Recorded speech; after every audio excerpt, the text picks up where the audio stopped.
Quand tu conduis, tu vois un feu vert partout, excepté au Japon. Le feu y est bleu. Le problème est purement linguistique. Les vieux japonais avaient un seul et même mot, ao, pour bleu et vert. Même si le japonais moderne a un mot pour bleu et un autre pour vert, les linguistes ont protesté et le gouvernement a laissé la couleur ao sur les feux de circulation. Techniquement, il est vert, mais il tire vraiment sur le bleu, si bien qu'on le perçoit ainsi. Si jamais tu voyages au Japon, tu verras à coup sûr des noren, du tissu pendu qui ressemble à des rideaux devant l'entrée des restaurants et des magasins. Tu peux voir s'ils sont ouverts rien qu'en regardant les noren. S'ils sont pendus aux portes, cela veut dire que c'est ouvert. S'il n'y a pas de rideau, désolé, on est fermé. Le nom de l'établissement est généralement écrit sur le noren. Plus c'est sale, mieux c'est. Je plaisante. Les Japonais disent que si les rideaux sont sales, cela veut dire qu'il y a plein de clients qui touchent constamment le noren pour entrer. Les Japonais sont très ponctuels et dans ce pays, tout est à l'heure, peu importe s'il s'agit d'une réunion professionnelle ou des transports en commun.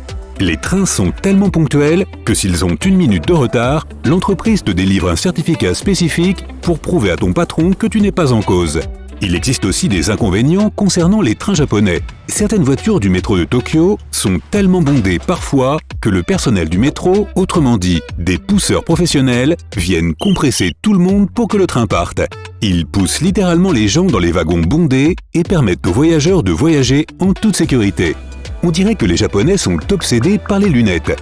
Eh bien, il n'y a pas d'explication spécifique pour cette allégation. C'est leur petit péché mignon. Les lunettes de soleil, comme les lunettes de vue, peuvent faire partie intégrante de ton look. Il y a généralement une prescription et la plupart des gens en portent parce qu'ils sont myopes. L'expérience dans les toilettes publiques peut être un défi pour toi, mais pas si tu es au Japon. Il y a toujours de la musique dans les toilettes. Les bidets sont assez courants aussi. Les toilettes ont l'air d'être des produits high-tech et d'ailleurs, plus de 80% des foyers japonais ont des toilettes bidets. Non seulement ce sont de super sanitaires, mais ils économisent aussi l'eau en utilisant moins de 4 litres par chasse d'eau. Dans les toilettes classiques, il faut compter environ 12 litres. Si tu es introverti et que tu adores voyager seul, le Japon est une destination hors norme pour toi. Dans ce pays, tu ne seras pas jugé si tu manges en ta propre compagnie. Pour les introvertis qui pourraient se sentir esseulés de temps à autre, il existe des cafés spécialement prévus à cet effet, avec un service de câlin. Dans certains restaurants au Japon, l'eau est gratuite, et ce n'est pas une surprise. En revanche, ce qui est surprenant, c'est quand on t'offre du thé. Les serveurs t'apportent généralement du thé traditionnel quand tu attends ta commande. Autre chose amusante au sujet des restaurants japonais, tu n'es pas supposé laisser de pourboire. Les gens peuvent même s'offenser si tu le fais. On considère qu'un bon service est un élément standard et c'est déjà inclus dans ton addition. Bon appétit! En parlant de nourriture japonaise, je commence à avoir faim. Les baguettes sont sûrement les premières choses qui te viennent à l'esprit.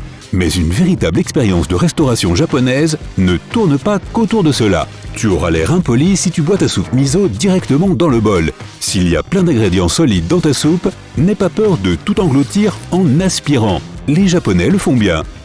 Une astuce pour un repas japonais. Si tu as du mal à maîtriser tes baguettes, surtout quand tu manges du riz, amène le bol plus près de ta bouche. Si l'assiette est assez large, on ne te recommande pas de faire de même. Mais si tu as vraiment du mal, tu peux demander une cuillère, sauf si l'endroit est traditionnel et onéreux. Consommer des fruits au Japon peut être assez cher. Certains fruits sont importés et viennent de très loin, d'où leur prix.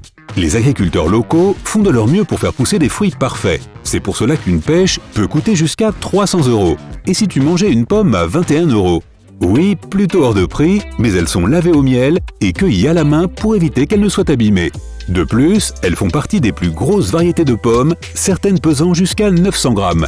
Les Japonais peuvent manger du riz à n'importe quelle heure, au petit déjeuner, déjeuner ou dîner. Autre chose incroyable, leurs sucreries ne sont en fait pas du tout sucrées. Bon, alors pas vraiment les sucreries, mais les desserts.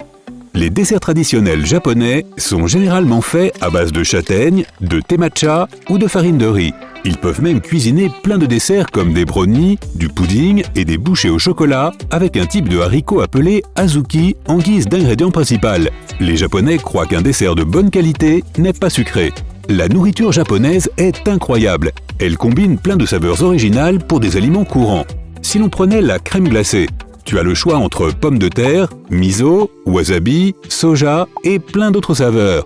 Pour ceux qui aiment les expériences extrêmes, tu peux trouver une glace à base de viande de cheval crue. Miam miam! Ces saveurs ne sont pas très courantes non plus au Japon. L'idée est bien sûr d'attirer l'attention. Tu peux aussi trouver des hot dogs avec des nouilles au lieu d'une saucisse, ou nagi cola, soit un bouillon d'anguille au cola. Et comme si cela ne suffisait pas, tu peux aussi trouver des ramen aux pépites de chocolat au Japon. Imbattable!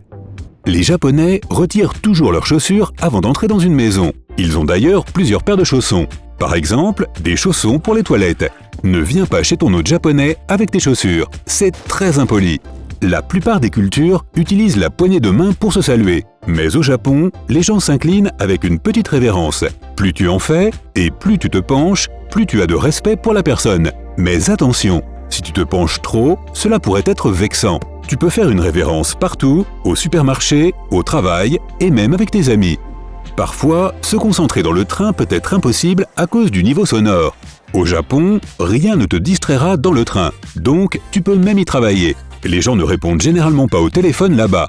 Cependant, les Japonais ne sont pas tout le temps silencieux. Les bars représentent une partie importante de la culture japonaise, donc il y a beaucoup de bruit. Les pastèques sont rondes ou ovales, non? Pas au Japon. Les agriculteurs japonais ont une technique spéciale pour faire pousser des pastèques carrées, ils utilisent un contenant pour ce faire. Ainsi, elles rentrent plus facilement dans le frigo. D'autres formes sont disponibles, par exemple, le fruit peut être triangulaire ou en forme de cœur. Mais le revers de la médaille, c'est que ce fruit est très cher. Les sièges mobiles dans les trains japonais sont super pratiques. Tu peux faire un carré si tu voyages avec tes amis, ou tu peux ajuster ton siège dans la direction du train. Si tu n'aimes pas tes compagnons de voyage, tu peux aussi leur tourner le dos. Tu ne verras probablement jamais de concierge au Japon, car les étudiants doivent nettoyer leur école eux-mêmes. Les étudiants y servent même le repas. De même, en plus d'un nettoyage régulier de l'école, ils sortent de temps en temps pour nettoyer le quartier. Les Japonais n'ont de cesse d'inventer, et l'une des innovations les plus récentes est leurs glaces qui ne font pas. Imagine un peu, tu peux marcher sous un soleil de plomb, 30 degrés, et tu profites de ta petite glace sans avoir peur qu'elle te coule sur les doigts. L'ingrédient secret, le polyphénol, extrait des fraises qui empêche les huiles et les eaux de se séparer, préservant ainsi la forme de la glace. Au Japon, avec tous ces distributeurs automatiques, on a l'impression que l'on peut acheter tout ce qui nous passe par la tête, sans même se rendre dans un magasin. On y trouve de tout, de la nourriture au pain en conserve, oui ça existe, des encas super épicés avec des voyants attention sur la machine, et même des jouets. Dans tous les cas, les Japonais eux-mêmes ont plutôt tendance à fréquenter les magasins plutôt que ces machines.